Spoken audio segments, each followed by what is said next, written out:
it's always great to follow a bond guy, right? There's always upside when you talk to a bond guy. Actually, I'm just kidding. But it certainly gives you food for thought, right? As we heard the first speaker talk about the macro environment, and then obviously just now on what the rate environment holds for real estate.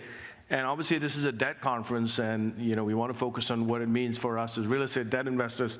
But I think interestingly, it's also important to look at real estate in its entirety, what it means for being a lender, but also from an equity owner's perspective. So hopefully what we'll do is step through some of that from what it means for both a lender and an owner, and happy to take Q&A after that, because these are very interesting times. And actually I was thinking about this flying in from LA yesterday to Frankfurt. Normally, I hate leaving LA in the summer because it's beautiful, but this time it's really cold, so I was actually happy to come here. Frankfurt brings some warm weather here. But whether it remains warm for real estate is a question that we shall see over the coming months. Just from a high-level perspective, I want to cover some themes that I think are important as we look out at the world for the next 12 to 18 months.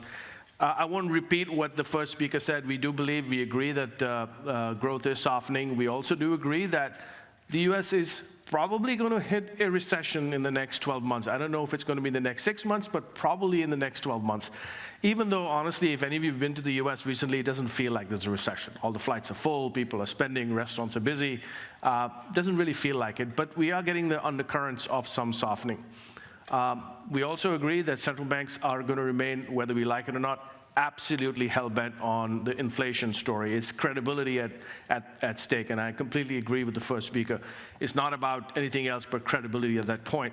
But that being said, I think we've seen some of the recent tremors in the banking system in the US, and I think that gives us some confidence that we are near the end of the rate tightening cycle on a global perspective.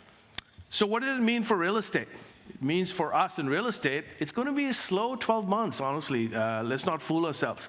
And by that I mean, if you look at just the volume of deals, and I'll touch on that later on, deal volume has really dropped off. And obviously that has a huge impact on both the lending environment, but of course pricing.